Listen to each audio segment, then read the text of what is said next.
Here's a text we're going to read, folks. Luke chapter 4. And this title will all make sense if you haven't already made sense of it. It's a great line that's found within this text. Verse 1. Then Jesus, being filled with the Holy Spirit, returned from the Jordan and was led by the Spirit into the wilderness, being tempted for 40 days by the devil. And in those days he ate nothing. And afterwards, when he had ended, he was hungry. And the devil said to him, If you're the Son of God, command these stones to become bread. But Jesus answered him, saying, It is written, Man shall not live by bread alone, but by every word of God. And the devil, taking him up on a high mountain, showed him all the kingdoms of the world in a moment of time. And the devil said to him, All this authority I will give you, and their glory, for this has been delivered to me, and I will give it to whom I wish. Therefore, if you will worship before me, all will be yours. And Jesus answered and said to him, Get behind me, Satan, for it is written, You shall worship the Lord your God, and him only you shall serve. Then he brought him to Jerusalem, set him on the pinnacle of the temple, and said to him, If you are the Son of God, throw yourself down from here. For it is written, He shall give his angels charge over you, to keep you, and in their hands they shall bear you up, lest you dash your foot against a stone. Jesus answered and said to him, It has been said, You shall not tempt the Lord your God. Now when the devil had ended every temptation, he departed from him until an opportune time. I want us to talk about that today, an opportune time, because the devil, as we discussed the other night in passing, mentioned that the devil is working on each and every one. Kind of goes hand in hand with the lesson I just had about dangers that are out there. But I'm going to be talking about today 6, so I'll move pretty quickly. We're going to be looking at 6 different areas of our lives where the devil will try to take advantage of us.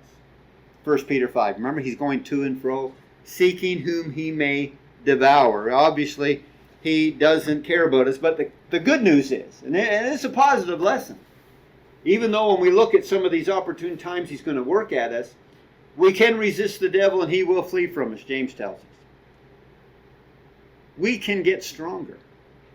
And that's the good news. We can get stronger.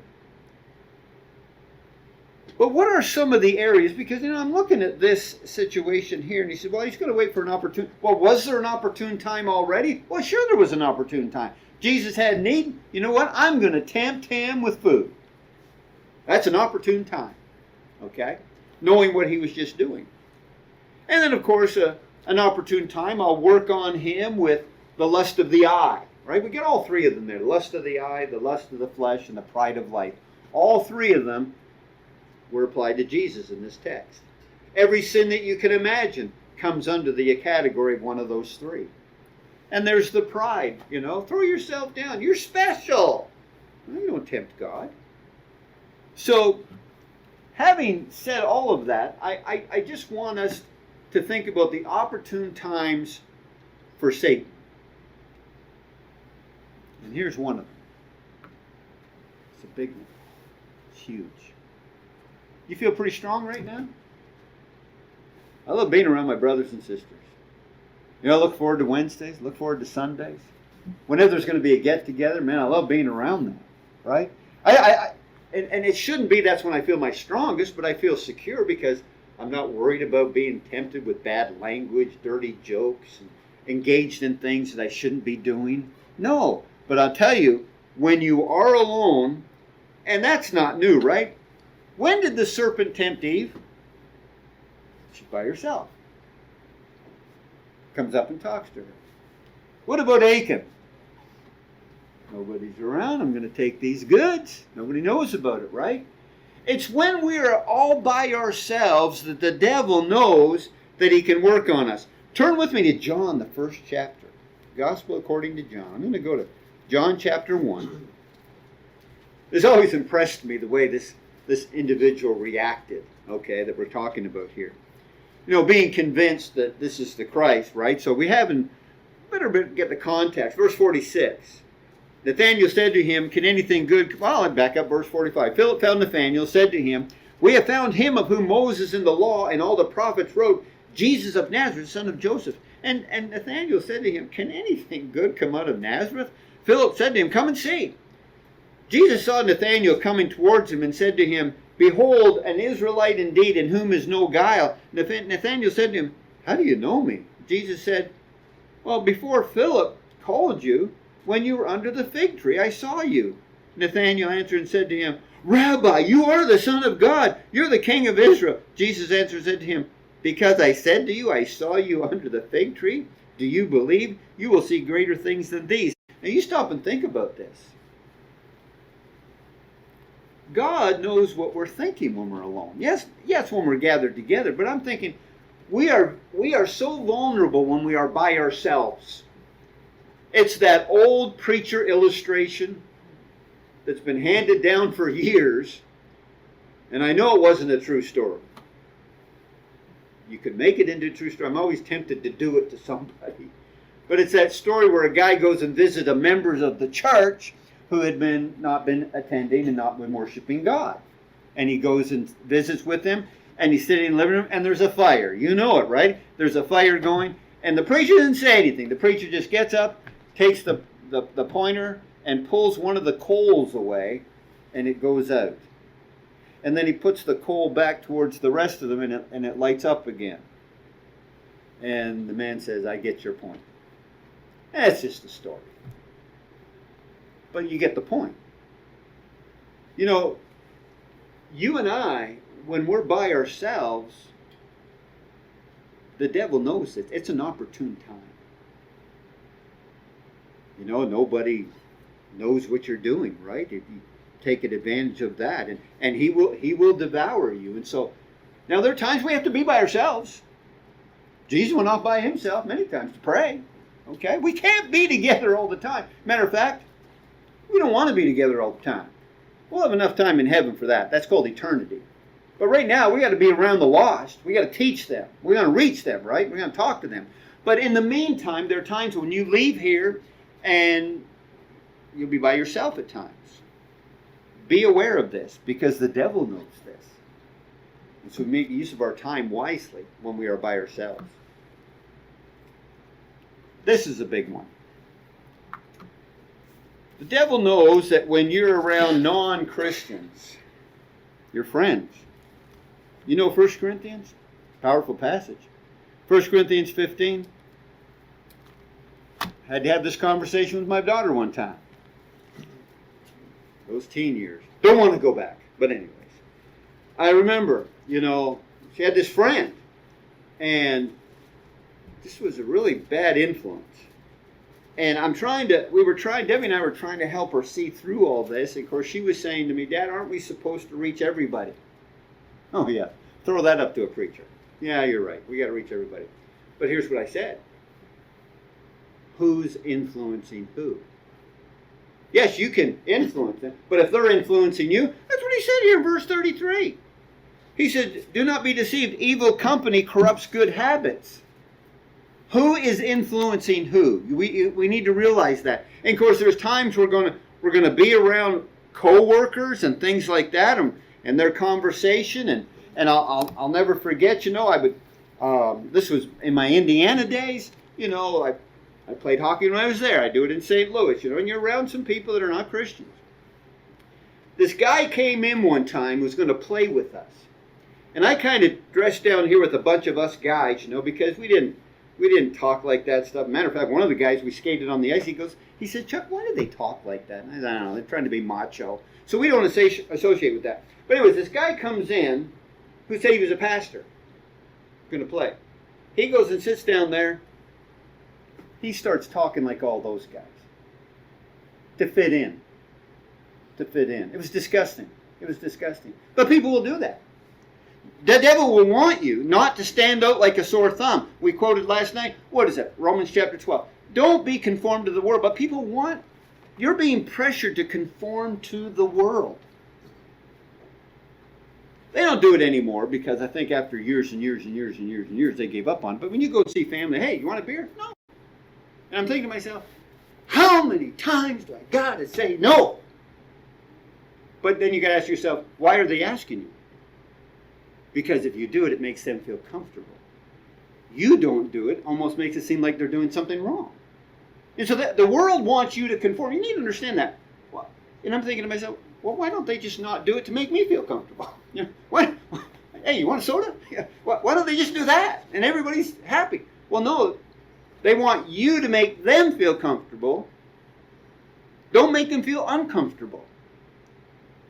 And that's why Paul said that we may prove what is that acceptable and perfect will of God. I need to be transformed by the renewing of my mind, which we're getting back to the lesson I just taught on, that, it's preaching the gospel. It's feeding on the gospel, the words of truth that keeps us on the straight and narrow. And when you're with non-Christians, and you're going to be, look, my point is, with all 6 of these points, you're going to be alone. You're going to be around non-Christian friends. And you need to be. Sure, there are times you need to be by yourself. But you need to be aware that Satan knows this too. And are those opportune times for Satan? He can turn it into it. Now, Jesus was here alone. But he left. It was an opportune time that Jesus stood against. You can resist the devil. You can become strong. You can use your alone time wisely. I know people spend time in prayer, spend time reading the scriptures, right? You can use your time wisely. And when you're around friends, be mindful of your example. And there are times you're going to say no, and there are times you're going to say, why not? I love it. I mean, the guys know. And I made it perfectly clear one day. This is not a pat on the back. But sometimes when we're finished, they say, Chuck, you coming to breakfast with us today? I'll go, no. And Mark says, why not? I says, I'm going to go home and wash my ears out with soap. They got the point. They got the point. The guy who runs the league came out and skated on the ice. He said, Chuck, I think you're having an effect on these guys. They're not cussing as much. I just don't want, but the fact is, and Mark, the very guy that was like that, told me a few weeks ago, hey, I watched one of your whole TV programs. And I said, did you learn anything? I don't want them just to watch. I want them to learn. And so a bunch of them have been watching, or I'm not saying watching continually, but they have seen it. And that's good. But I don't want to make them feel comfortable.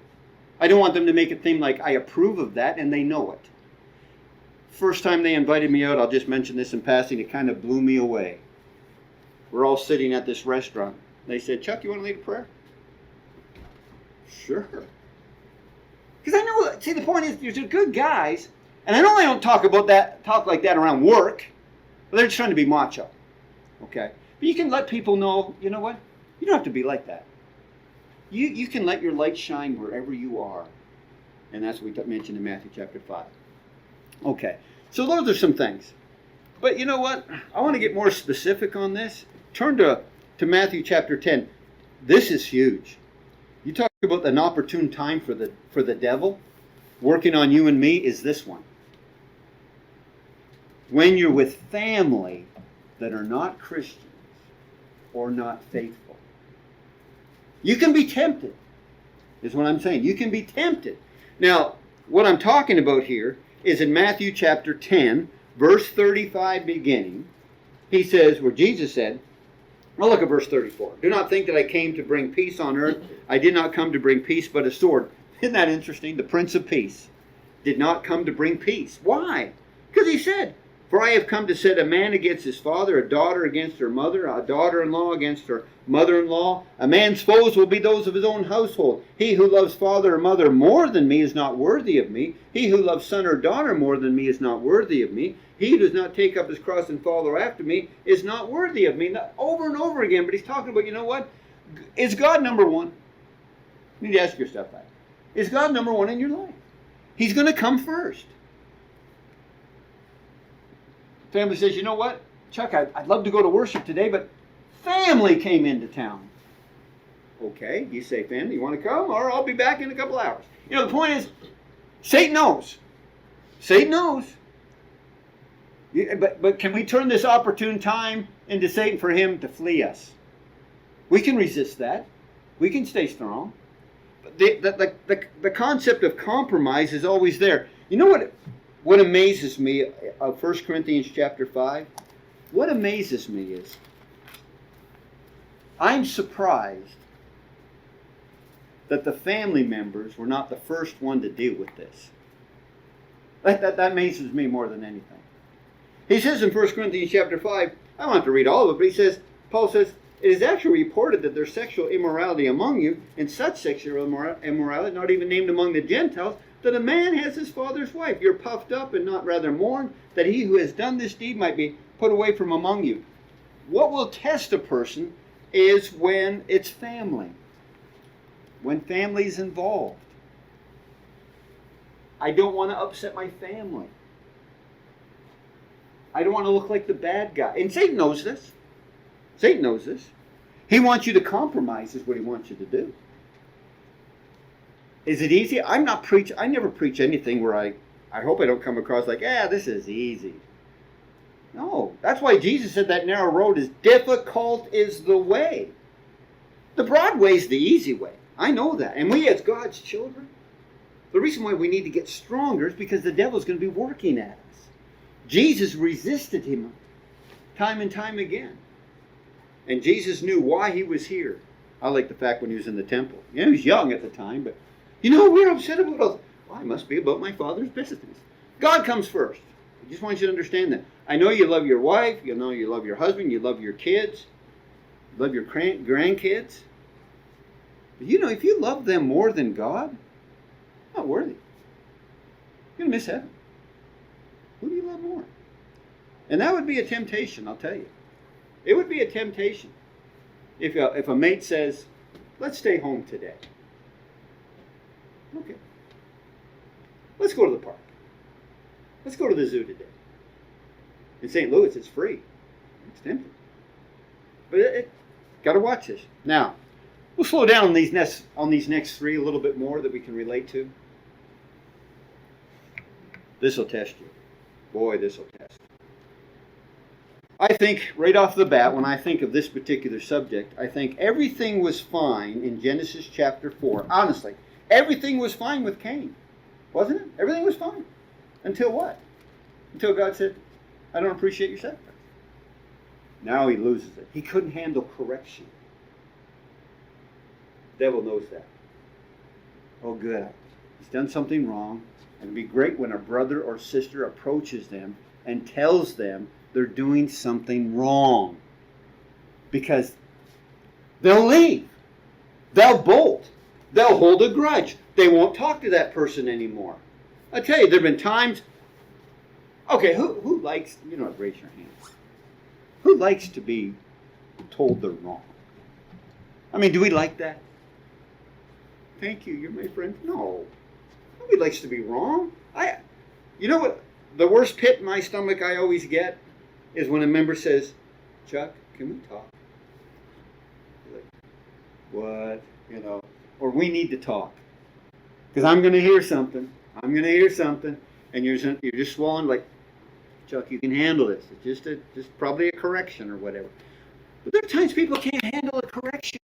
They can't handle being told they're doing something wrong. And we just read about Diotrephes a little bit ago, right? He was confronted. And what did he do? Oh, yeah, you're right. No, get out of the church. I'll put you right out. I just can't handle that. Anger can get the best of us. And, of course, that's what happened with Cain, right? I know that we as God's people need to apply James 1:19. I need to be swift to hear. Yeah, how many of us are swift to hear a rebuke? We say, if I'm doing something wrong, just tell me. Do we really mean that? Do we really mean that? Well, can we handle it? Husbands, wives? We joke sometimes, when I'm right about something. Can I get this written down? We joke about it. But being rebuked, it's not fun. And Satan knows it's hard because of the pride issue we mentioned a little bit earlier. But I need to be swift to hear, slow to speak, and what? Slow to anger. Cain, what happened with Cain? You don't like my offering. That made him mad. Okay? That he was upset that God was not pleased. And God just said, look, if you just do what I told you, will I not be pleased? And that's the problem. And so we need to ask ourselves, because Satan will work on this, and I've been guilty. I've been guilty. As soon as I get that rebuke, I'm thinking, they're in the wrong. Right? Your first instinct. And we got to grow up. I need to realize that the devil can use this.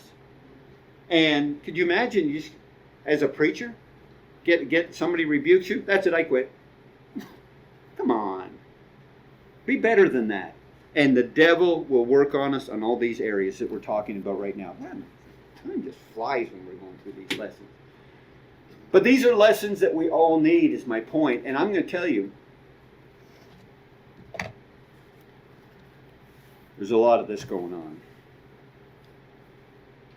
Let's go to this passage in John. John chapter 12. This is a really interesting text. We kind of smile at this, but it's not a laughing matter. So in John chapter 12,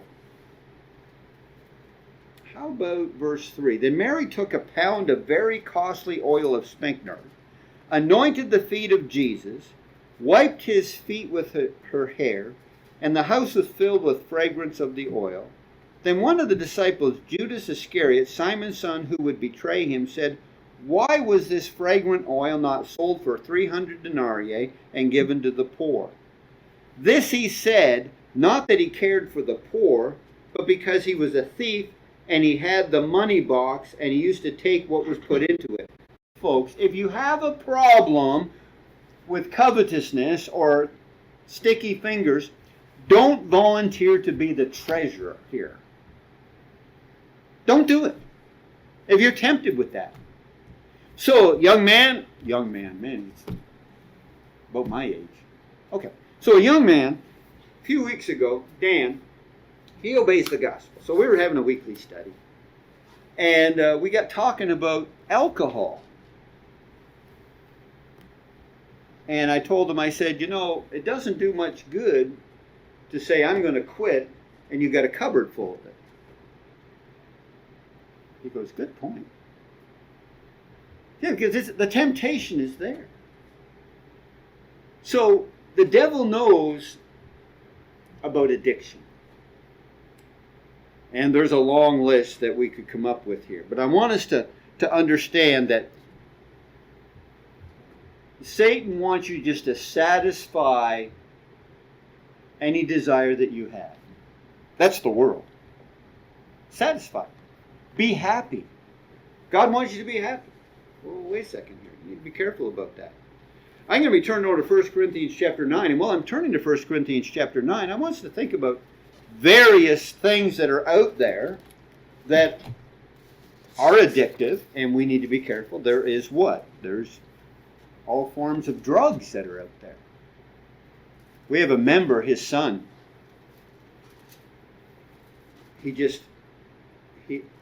The drugs got such a hold on him.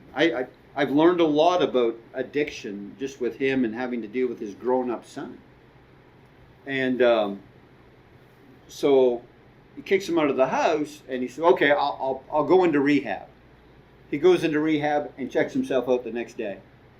He needs a fix. And he got a job, but he had to quit his job halfway through the day because he needs a fix. It's got such a hold on him. These are real, that's what I'm telling you. Whether it's pornography, what else we got in here that you can think of? Gambling.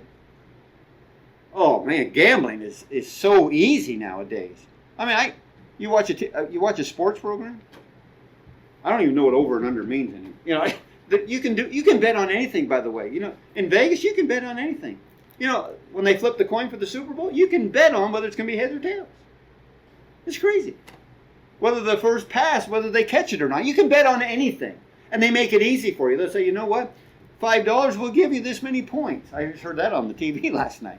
Right? I wasn't tempted, but because I wasn't alone. No. But the point is, these addictions are real, and we as God's people need to be aware of this, the dangers that are out there. People talk about fentanyl like a little grain on the end of your finger. You take that, you're hooked. That's scary. People talk about it only took once. Kyle's son, who's been fighting all this, he would often tell his dad, it only took one, Dad. It took one. One time he was hooked. That's how scary it is. Okay? And this is why we need our Lord. We need our faith to carry us through, because addictions come in all shapes and sizes, okay? That Satan is very much aware of. Now, I'm over here, we're going to read one in Ephesians 4 here in a moment, but I'm in 1 Corinthians chapter 9, verse 26. He said, therefore I run thus, not with uncertainty, thus I fight, not as one who beats the air, but I discipline my body, bring it into subjection, lest when I preach to others, I myself should be disqualified. It's interesting. I was just talking with a preacher that was holding our meeting. He says, once in a while, no, it wasn't a meeting. It was Andrew's dad, yeah. We were out visiting one day, and he says, every once in a while, I just get off stuff to show that I'm in control. I said, you know what? I do that too. I just get off sugar. I'll get off sugar for 3 months just to say, you know what? I can do this. It doesn't own me. I own me. I can get off of it. Then I choose to go back on it. The point is, just to show that you can be in control. But here he is talking. I keep my body in subjection. That's what he's talking about here. Is there a solution, though? Is there a solution to some of this? I think of Ephesians chapter 4, for example. Here's somebody that had a problem. And Paul, through inspiration, says, well, here's a solution. In verse 25 of Ephesians 4, says this. Therefore, putting away lying, let each one speak the truth. Well, there's easy. Do you ever know anybody who lies all the time? What's the solution? Well, just tell the truth. For we are members of one another. Be angry and do not sin. Do not let the sun go down upon your wrath. Deal with it. There's nothing wrong with being angry. You just don't sin. Cain, get angry? Get angry at yourself. Man, I'm mad at myself. I should have done what God told me to do in the first place. That's what he should have done. But look what he says here in verse 27. Nor give place to the devil. Verse 28. Let him who stole steal no longer, but let him labor, working with his hands what is good, that he may have something to give him who has need. Let no corrupt communication come out of your mouth, but what is good for necessary edification. A person that is always cussing, well, replace it with edification words. Build the other people up. You have a problem with stealing? Work. Replace it with something. Replace it. Get out of those habits. Remember, we talk about bad habits? Get out of those bad habits.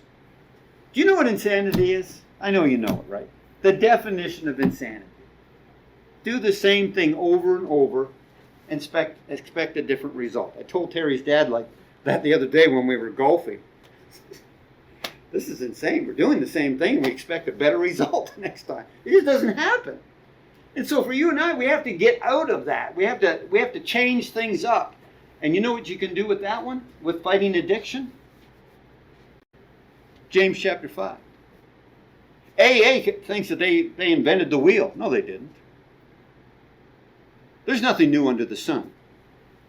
Oh, you need somebody you can call. Yeah, you call brother or sister. What does he say in James chapter 5? He says, pray for one another. The prayer of a righteous man avails much. But can't we confess our faults to one another? You struggling with something? Well, I'm not going to say that. I'm not telling Oral that I struggle with something. He'll look down on me. He'll think, you? See, pride. Oral might be able to help me. Hey, Chuck, that happens, call me. Morning, noon, or night. Just call me. But no, I'd be more like, I don't want to tell. He's going to.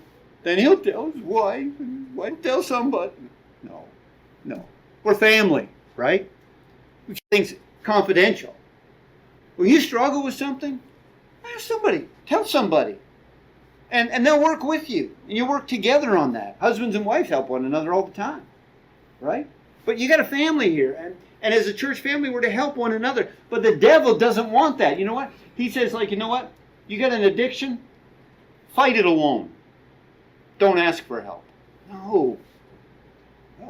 And if you struggle with being alone at a time, jump in the car and go visit brother so-and-so or sister so-and-so. Get it. If you're struggling at one time. There are solutions to these things is my point. And brothers and sisters can help each other. Now this one kind of relates to the song we just sang. I have a sermon about this. I'm not preaching it here or at Jordan, but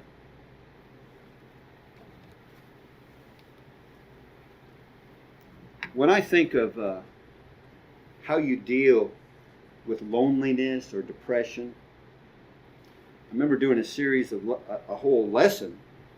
You'd be amazed at how many points that we can get from Jesus hanging on the cross of dealing with feeling alone. Number one, focus on reaching the lost. He talked to the thief beside him.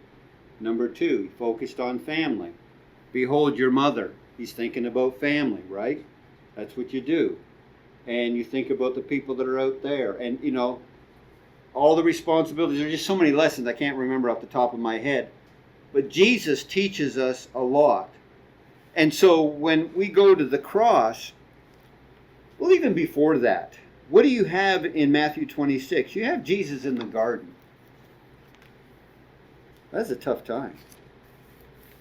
And he took some people with him. Sometimes people think the best way to handle depression is get off by myself. Don't ask for help. There are things, you can feel lonely in this crowd. You can feel all alone in a huge crowd. It can happen. The human side of Jesus was when he was on the cross. Father, what did he say? My God, why hast thou forsaken me? Oh, you've heard all kinds of sermons on that. People have different ideas on that. But to me, it's clear. To me, it's clear. That when Jesus says, my God, why hast thou forsaken me? When he already said, Father, forgive them. They know not what they do. Well, who are you talking to? You think God's listening to you? Well, yeah, God's listening to me. Well, then why did you turn around and say, my God, why hast thou forsaken me? God's forsaken you. He's not even around. No, that's his humanity side. His humanity side, that's how he felt. And we feel like that sometimes. You may feel alone, but you know you're not. It's like getting depressed. You can feel a certain way. But Jesus, when I look to Jesus, Satan will play mind games with us. And he'll try to tear us down so where we'll quit. Remember David? Remember David when Absalom. Remember when he was killed? Remember what David did? He wept and wept and wept and wept. What didn't he do? He didn't come out and address the people. So the commander had to come and say, well, you get out there and address the people. They think you think we'd have better if we'd have lost the battle. Absalom was your enemy. I know he was your son, and I know you should weep over him, and that's fine. But you can weep to a point where you stop being the kind of person you need to be. And sometimes people can get so depressed or feel bad. And I don't make light of hardships. I don't make light of pain. We've got a member. We have a member. It's just hard to imagine. 8 out of 10, he has a level 8 pain 24/7. Every day of his life. He can't even put sheets on his feet. It hurts. It's all day, every day. And there are times when he gets down. And we try to help him. And I drove him to Kansas City. I knew a member of the church there was an ER doctor. I said, we got to help this guy. He's in pain all the time. Just standing. And so we would drive out there. And then we come back. He'd get a little bit of a high, mentally, But then he crash, and we said, you know what, we got to get him to Mayo Clinic. We got to get him to Mayo Clinic. We got to do this. And so we did. We got on that. We got Steve, who was out in Kansas City, got all his things together and sent it to Mayo Clinic. And guess what Mayo Clinic did? They sent back and said, we can't help you. You can imagine how he felt. It's an everyday battle. Satan. And I text him all the time. We talk. We talk all the time. Trying to make sure that he knows that he's not alone. Okay? The devil will work on us to get us to stop being faithful to him is the point. Jesus, the reason in Matthew chapter 26, when he went there, he said, Father, if it be possible, let this cup pass from me, but not my will, but thy will be done. Let's always remember there's something better waiting for us. And we have to remember how Satan feels about us. Don't let him win, folks. Do not let him beat you, is the point. We got a family here that cares. We know we got a God who cares. We know he sent his son to die for us. There are some things in life that are tough. They're hard, but we can have victory. And there's victory in Christ Jesus.